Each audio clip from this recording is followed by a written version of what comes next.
ओम नमः शिवाय। सभी साधक गणों को हमारी तरफ से आशीर्वाद और एक हार्दिक शुभेच्छा, क्योंकि जिस मार्ग की हम शुरुआत कर रहे हैं वह मार्ग है शक्तियों को प्राप्त करने का, सिद्धियों को प्राप्त करने का।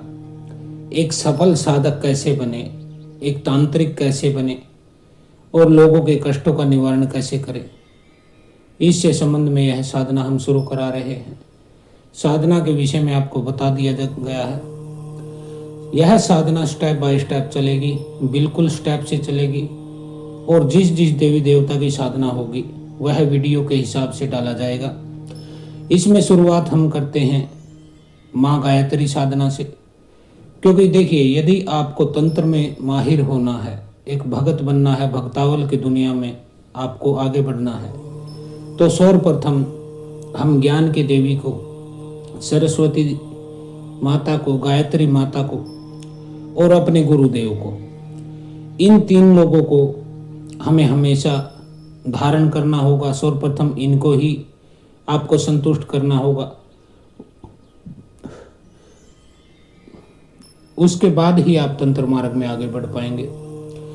तो साधना की शुरुआत के लिए हम बता देते हैं, इस साधना का जो समय है वह 9 दिन का रहेगा, और 9 दिन में आपको गायत्री मंत्र का जप करना है, और आपको यह प्रतिदिन 5 माला आपको जाप करना है।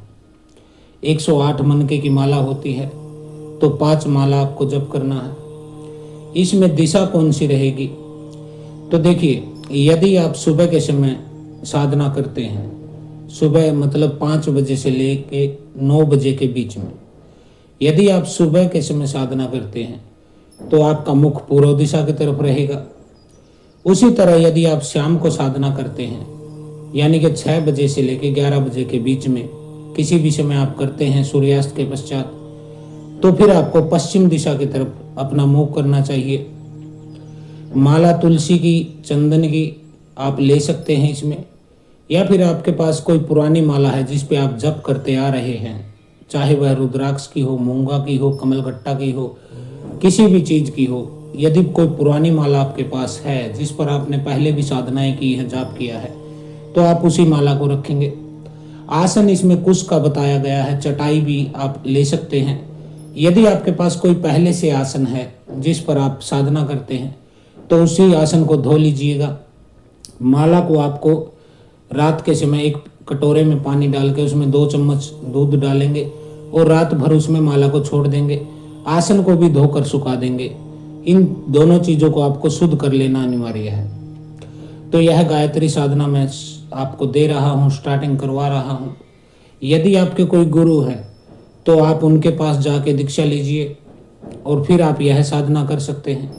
यदि आपने गुरु नहीं बनाया है तो आप हमसे दीक्षा लेकर इस साधना को कर सकते हैं। इस तांत्रिक साधना की टोटल फीस 2100 रुपये लेंगे हम ज़्यादा फीस नहीं रखे हैं, ताकि एक कम पैसे वाला व्यक्ति भी, जिसके पास साधनों की कमी है, वह भी साधना करके आध्यात्म के मार्ग में आगे बढ़ सके। यदि आपके कोई गुरु हैं तो आप उनके पास जाइए और 2100 रुपये उनको चढ़ा दीजिए, उनके चरणों में अर्पित कर दीजिए, और इस साधना को आप शुरू कर सकते हैं। फिर आपको हमें कुछ नहीं देना है। और यदि आपके गुरु नहीं है, या फिर आप गुरु से द्रोह करके बैठे हैं, गुरु के पास जाते नहीं हैं, या गुरु को छोड़ दिया है, विसर्जित कर दिया है, फिर आप हमें गुरु मानकर 2100 रुपये दक्षिणा डालकर आप इस साधना को शुरू कर सकते हैं।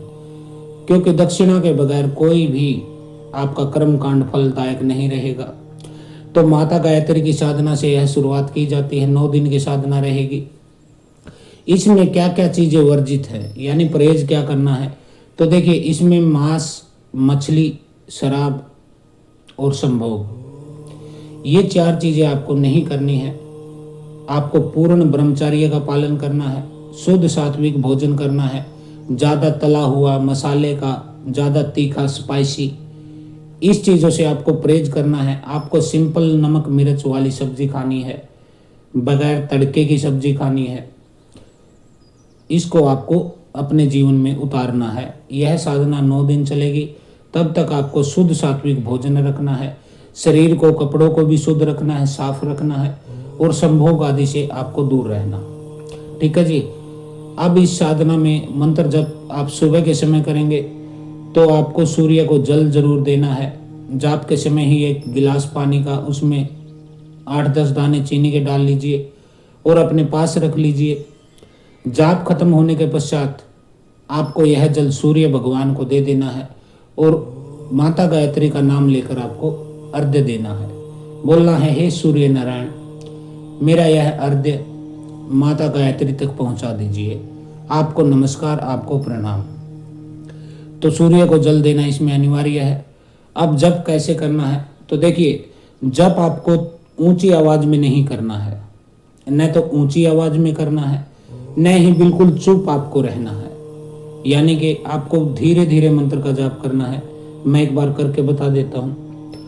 ओम भूर्भुवः स्वः तत्सवितुर्वरेण्यं भर्गो देवस्य धीमहि धियो यो नः प्रचोदयात्। ओम भूर्भुवः स्वः तत्सवितुर्वरेण्यं भर्गो देवस्य धीमहि धियो यो नः प्रचोदयात्। सिर्फ इतनी आवाज में करना है कि रूम में खाली आपको सुनाई दे। जब आप जाप करें तो अपना दरवाज़ा बंद कर ले कमरे का, ताकि डिस्टर्बेंस ना हो, कोई शोर वगैरह आपको ज़्यादा न सुनाई दे। आपको इतनी आवाज़ में जाप करना है, खाली उस कमरे में आवाज़ रहनी चाहिए, बाहर नहीं निकलनी चाहिए। तो मध्यम स्वर इसको हम बोलते हैं। इसके अलावा माता जो हैं उनके फ़ोटो का ध्यान आपको करते रहना चाहिए। उनका फ़ोटो या तो आप फ़ोन में खोल सकते हैं या फिर उनके फ़ोटो का प्रिंट निकाल सकते हैं। उसको आपको 45 मिनट से लेके 2 मिनट तक, जाप के पश्चात और जाप से पहले 2 मिनट तक आप उनके फ़ोटो को एकटक निहारेंगे, यानी कि उनके फ़ोटो पर तराटक करेंगे। पूरी तरह उनका फ़ोटो अपने दिमाग में, पिक्चर में कैप्चर करने की कोशिश करेंगे, ताकि आंखें बंद हो जाने के पश्चात भी आपको वह तस्वीर हू की हू दिखाई दे। इसी तरह जब जप पूरा हो जाता है 5 माला, फिर से आप माता गायत्री के जो है फोटो को अपने माथे पर आंखें बंद करके कल्पना में उनका फोटो आपको बनाना है। 2 मिनट तक आपको यह ध्यान करना है। मन आपको स्थिर रखना है, मन इधर उधर न भागे। यदि बीच बीच में मन कहीं की सोचने लगे, कहीं जॉब की, स्कूल की, कहीं घर परिवार की, तो तुरंत अपने मन में यह धारणा करें कि वापस लौट आए साधना पर। तो जैसे ही आपको पता चलेगा कि मन कहीं चला गया है, दूसरा ख्याल आने लगा है, पता लगते ही वह वापस साधना पर आ जाएगा। इस साधना में आपको अटूट श्रद्धा और विश्वास का पालन करना होगा, क्योंकि बिना श्रद्धा के, बिना विश्वास के कभी कोई फल नहीं मिलता है।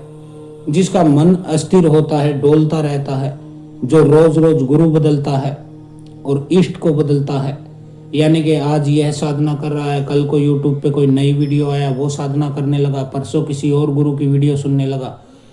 इस तरह से अपने गुरु और इष्ट को बदलने वाला व्यक्ति भी इस साधना में कभी सफल नहीं होगा।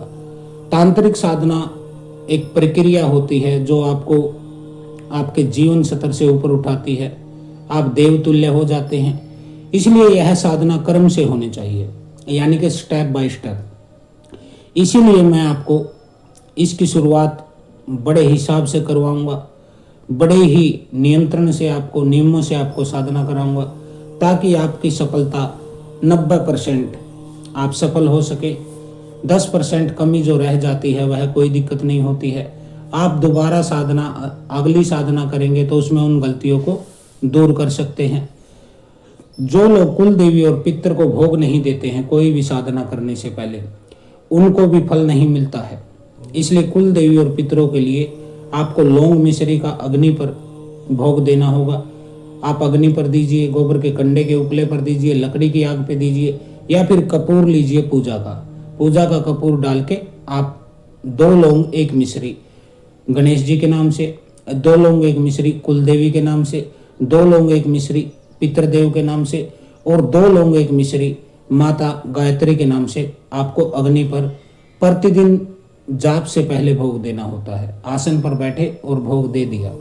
गणेश जी को, कुलदेवी को, पितर को और माता गायत्री को, चारों को आपको 2 लौंग 1 मिश्री का अलग अलग अग्नि पर भोग देना है। ठीक है। साधना में संकल्प कैसे लेंगे? साधना में संकल्प आपको अपने दाएं यानी कि राइट हैंड में आपको जल ले लेना है। संकल्प मुद्रा में बैठ जाना है आंखें बंद करके, और जैसा मैं बोलता हूँ वैसा बोलना है। आपको बोलना है, हे माता गायत्री, हे ज्ञान की देवी, हे शक्ति रूपा, मैं, अपना नाम लीजिए, अपने पिता का नाम लीजिए, यदि आप स्त्री हैं तो पति का नाम लीजिए, शादी नहीं हुई है, कुंवारी हैं तो फिर पिता का नाम लीजिए, अपना गोत्र बोलिए, जहाँ रहती हैं उस जगह का नाम बोलिए, और कहिए कि मैं आज माँ गायत्री की 9 दिवसीय साधना का संकल्प ले रहा हूँ। इस साधना को सफल करने के लिए मुझे आशीर्वाद दीजिए, आज्ञा दीजिए। इस साधना में मेरे गुरु योगी आनंद जी हैं। आपके जो भी गुरु हैं आप उनका नाम बोलिए, उनको प्रणाम करके उनसे आशीर्वाद और आज्ञा लेकर मैं यह साधना कर रही हूँ। इस साधना में सफलता मुझे प्राप्त करवाइए। साधना का 10% हिस्सा मैं अपने गुरु को समर्पित करती हूँ, 10% हिस्सा मैं अपने कुल देवी और पितरों को समर्पित करती हूँ, बाकी 80% जो हिस्सा है वह मैं माता गायत्री को समर्पित करता हूँ कि मेरे ज्ञान का दीपक जलाए, मेरी दृष्टि को जागृत करे, मेरे शरीर में वह शुद्धता लाए, और मेरे ब्लॉकेज जो हैं शरीर में, नाड़ियों में जो ब्लॉकेज है, जो रुकावट है, उनको खोले, ताकि शक्ति ऊपर की तरफ ऊर्ध्वगमन कर सके, उठ सके और मेरी साधना सफल हो सके। साधना में यदि कोई भूल चूक हो जाए तो मुझे बच्चा समझकर, नादान समझकर क्षमा करें और जल जमीन पर छोड़ दीजिए। इस तरह से आपको संकल्प ले लेना है। यह साधना का प्रथम पड़ाव है आपका, जिसको आप पूरा कर सकते हैं। अब गुरु आपके हैं तो वहाँ जाइए, उनको 21 रुपये चढ़ाइए। यदि गुरु आप हमें बनाना चाहते हैं तो स्क्रीन पर मैंने QR कोड डाल रखा है, अकाउंट नंबर भी डाल रखा है, हमारे ट्रस्ट का अकाउंट नंबर है। जब आप इसमें पे करेंगे तो उसमें नाम चेक कर लीजिएगा, शिव आनंद आश्रम ट्रस्ट के नाम से यह बैंक का खाता है। इसमें आप डालकर व्हाट्सएप पर हमें स्क्रीनशॉट भेज सकते हैं, और हम आपकी साधना को जो है एक्सपेक्ट करते हैं, स्वीकार करते हैं, और आपको पूर्ण रूप से मदद करेंगे। जितना हमको से हो पाएगा अधिक से अधिक आपकी शंकाओं को दूर करेंगे और आपको मार्ग बताएंगे। तो यह एक भगत बनने की प्रक्रिया है, साधक बनने की प्रक्रिया है। जो भी कोई भगत साधक बनना चाहता है, सिद्ध बनना चाहता है, तांत्रिक बनना चाहता है, वह इस साधना से अपने जीवन के अध्यात्म की शुरुआत कर सकता है। जीवन में आप एक भी सिद्धि को प्राप्त कर लेते हैं तो फिर दूसरी सिद्धि प्राप्त करना मुश्किल नहीं। यदि आप एक मंत्र को भी सिद्ध कर लेते हैं तो फिर दूसरा मंत्र भी अपने आप सिद्ध हो जाता है। इसको ऐसे समझिए जैसे आप कहीं जाते हैं अपने किसी रिश्तेदार के घर दूसरे गांव में। यदि आप पहली बार जाते हैं तो आप पूछ कर जाते हैं, गूगल मैप से भी ढूंढ के जाते हैं। कुछ लोग आजू बाजू के लोगों से पूछते हैं, अन्य सवारियों से पूछते हैं कि उसके घर जाना है, ये पता है, तब आप उसके घर में जाते हैं। लेकिन जब आप दूसरी बार जाते हैं तो आपको सब कुछ पता होता है, फिर पूछने की ज़रूरत नहीं रहती है। आप सीधा अपने गंतव्य पर, अपनी मंजिल पर, यानी कि अपने रिश्तेदार के घर चले जाते हैं।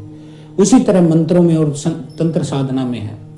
जब आप एक मंत्र को सिद्ध कर लेते हैं, उसकी ऊर्जा आपके भीतर समाहित हो जाती है, फिर दूसरा मंत्र भी सिद्ध करना मुश्किल नहीं रहता। दूसरी बात, इस धरती पर जितनी भी शुभ शक्तियां हैं, सात्विक शक्तियां हैं, वो मदद करने वाली शक्तियां हैं, वह आपका साथ देने लगती हैं। क्योंकि आप एक साधना के मार्ग पर चले हैं। भले ही आप अपने जीवन में आगे बढ़ना चाहते हैं, तंत्र क्रिया से आप भगत बनना चाहते हैं, कोई गद्दी लगाना चाहते हैं, पैसा भी कमाना चाहते हैं, सम्मान भी प्राप्त करना चाहते हैं, तो देखिए यह आपका अधिकार है। हर व्यक्ति का अधिकार है कि वह तरक्की करे, वह भक्ति भी करे, पैसा भी कमाए, नाम भी कमाए, प्रतिष्ठा भी हो उसकी। हर व्यक्ति का यह जन्म सिद्ध अधिकार है। तो उसको ऐसी शक्तियां मदद करने लग जाती हैं। जैसे ही आप मंत्र का जाप और संकल्प से साधना शुरू करते हैं अपने गुरु के मार्गदर्शन में, आपके आसपास की शुद्ध शक्तियां, जैसे आपके पितर प्रसन्न होंगे, फिर आपकी कुल देवी भी प्रसन्न होगी, क्योंकि आप सही मार्ग पर चले हैं। अब एक बेटा चला जाता है नशा करने, शराब के ठेके पे और एक बच्चा जाता है मंदिर, तो माता पिता किस पर प्रसन्न होंगे? जाहिर सी बात है वह मंदिर जाने वाले के ऊपर प्रसन्न होंगे। उसी तरह जब आप शुभ कर्म में जुट जाते हैं, सत्कर्म करने लगते हैं, शक्तियों को प्राप्त करने के, सिद्धियों को प्राप्त करने के मार्ग पर चल पड़ते हैं, और वह भी गुरु के निर्देश से, उनके मार्गदर्शन में, सानिध्य में, तो आपके कुल देवी देवता बहुत प्रसन्न हो जाते हैं, वह आपकी मदद करते हैं। फिर आपके अक्षेत्रीय देवता, अक्षेत्रपाल है, माता मदानन है, माता शीतला है, काली है, सायर है, जो कुछ भी शक्तियां हैं वह भी आपकी तरफ आकर्षित होती हैं। उनकी योगनियां भी, उनकी मसानियां भी, वह भी आपकी मदद करती हैं, क्योंकि आप एक सही मार्ग पर चल निकले हैं, तो शुभ शक्तियां आपका साथ देती हैं। उसी तरह यदि आप गलत मार्ग पर चले हैं, काम, क्रोध, मद, लोभ, मोह, अहंकार, तो फिर दुनिया भर की नेगेटिव शक्तियां आपकी मदद करने लग जाती हैं, क्योंकि फैसला आपको लेना है कि आपको सिद्ध मार्ग पर चलना है या अशुद्ध मार्ग पर चलना है, अच्छे मार्ग पर चलना है कि गलत, प्रकाश के मार्ग पर चलना है कि अंधेरे के। आप जिस मार्ग पर भी कदम बढ़ाएंगे ना, उसी तरह की शक्तियां आपकी मदद करने के लिए आ जाती हैं। आप गुस्सा करना चाहते हैं तो क्रोध की सारी शक्तियां आपकी मदद करेंगी। यदि आप प्रेम से कोई चीज पाना चाहते हैं, किसी को पाना चाहते हैं, तो दुनिया भर की प्रेम की शक्तियां आपको मिला देती हैं उस व्यक्ति से, उस चीज से, उस सिद्धि से, उस शक्ति से जिसको आप साधना चाहते हैं। तो एक सदे सब सदे, सबके सदे न कोई, यानी कि एक को साध लेने से सब सज जाते हैं, और यदि सबको साधने चलोगे तो एक को भी नहीं साध पाओगे। तो वो एक कौन है? वह एक होता है आपके गुरुदेव। यदि आपके गुरुदेव के प्रति आपकी पूर्ण निष्ठा है, विश्वास है और पूर्ण समर्पण आपका है, तो फिर वह गुरु एक को ही साध लीजिए, आप गुरु को ही साध लीजिए, वह सबको सदवा देगा, सबको साथ देगा आपके लिए। इसलिए चक्कर में मत पड़िए, धक्के मत खाइए और अपनी साधना शुरू कीजिए। तो आज के लिए इतना ही। हर हर महादेव, ओम काली, आदेश गुरु गोरखनाथ, जय मां गायत्री।